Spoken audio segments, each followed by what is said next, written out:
दिल्ली की हवा दिनों दिन खराब होती जा रही है। बढ़ते प्रदूषण की वजह से 9 नवंबर को दिल्ली की हवा की गुणवत्ता गंभीर श्रेणी में पहुंच गई। केंद्रीय प्रदूषण नियंत्रण बोर्ड की वेबसाइट ने बताया कि सुबह 9 बजे दिल्ली के बवाना और मोती बाग में एयर क्वालिटी इंडेक्स यानी कि एक्यूआई 409 पर पहुंच गया। वहीं दिल्ली के अधिकतर इलाकों में एक्यूआई 300 से 400 तक रहा।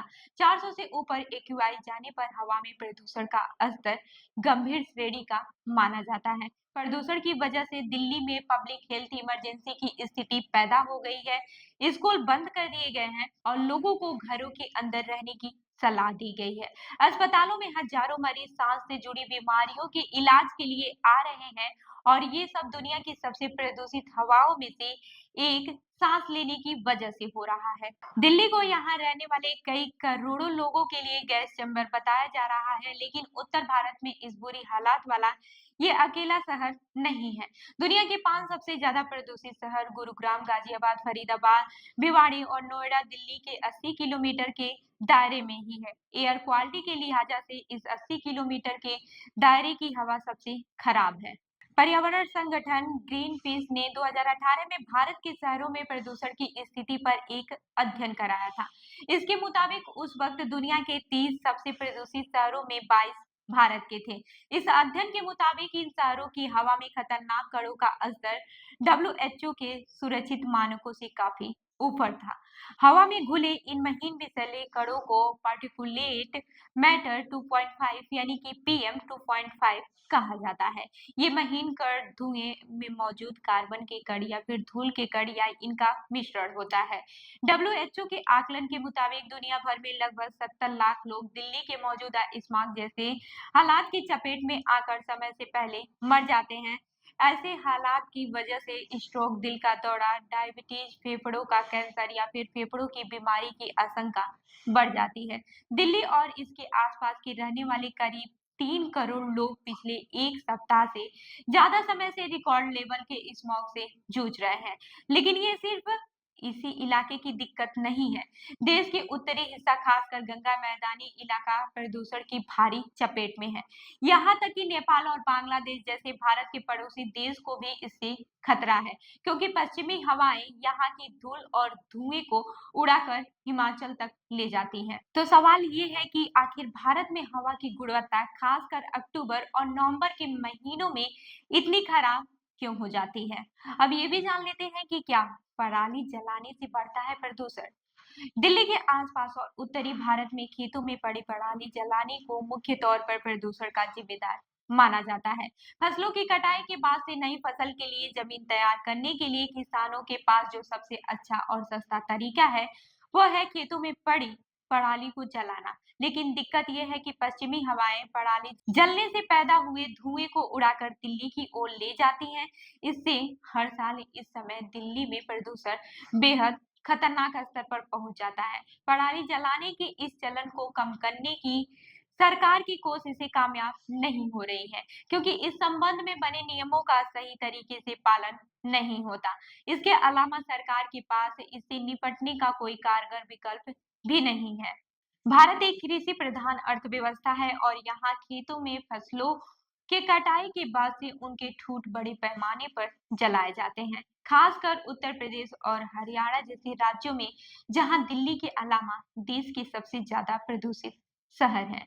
सुप्रीम कोर्ट ने इस सप्ताह फसल जलाने के चलन पर प्रतिबंध का ऐलान करते हुए कहा है कि प्रदूषण घटाने के नाम पर अधिकारियों की दिलचस्पी ठोस कदम उठाने के बजाय सिर्फ तमाशा करने में है।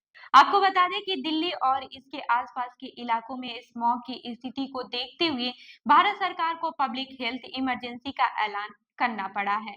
जो हालात है उसमें प्रदूषण घटने के लिए सबसे पहले वाहनों से हो रही खतरनाक उत्सर्जन पर लगाम लगाने की जरूरत है। दिल्ली सरकार का कहना है कि शहर की सड़कों पर हर दिन लगभग 30 लाख गाड़ियां दौड़ती हैं। दिल्ली सरकार यहाँ की सड़कों पर गाड़ियों की संख्या सीमित करने के लिए ऑड इवन जैसे कदम उठा चुकी है। इसके तहत सम संख्या इवन नंबर की नंबर प्लेट वाली प्राइवेट कारों को एक दिन सड़कों पर उतारने की इजाजत होती है, जबकि विषम संख्या यानी कि ऑड नंबर वाली नंबर प्लेट की कारों को दूसरे दिन चलाने दिया जाता है। वहीं सरकार दावा करती है कि इससे शहर की सड़कों पर वाहनों की संख्या घटकर 15 लाख तक हो जाती है। लेकिन अब कुछ और आंकड़ों पर गौर करें। 2016 में भारत की सड़कों पर 20 करोड़ से अधिक गाड़ियां दौड़ा करती थी। इन आंकड़ों में और इजाफा हुआ होगा। जाहिर है कि वाहनों से होने वाला प्रदूषण भी प्रणाली चलाने से होने वाले प्रदूषण जितना ही जिम्मेदार है। भारत में ईंधन के तौर पर डीजल का भी काफी इस्तेमाल होता है। इस वजह से भी प्रदूषण बढ़ता है। साथ ही प्रदूषण को काबू में करने के लिए सरकार ने इलेक्ट्रिक वाहनों को बढ़ावा देने की जो कोशिश की है वो कमोबेश नाकाम रही है। देश में पेट्रोल और पर्यावरण के लिए बेहतर मानी जाने वाली सीएनजी के चलन वाली गाड़ियों से अधिक डीजल से चलने वाली गाड़ियां हैं। वहीं भारत सरकार के आंकड़ों के मुताबिक 2015 में देश में डीजल से चलने वाली 1,90,00,000 रजिस्टर्ड भारी वाहन, ट्रक और बस थे। इसके अलावा डीजल से चलने वाली कई लाख टैक्सियां और प्राइवेट कारें भी हैं। साइंस जर्नल की एक स्टडी के मुताबिक दुनिया में नाइट्रोजन ऑक्सीजन के कुल एंथ्रोपोजेनिक उत्सर्जन में से लगभग 20% के लिए सड़कों पर चलने वाली डीजल गाड़ियां जिम्मेदार है।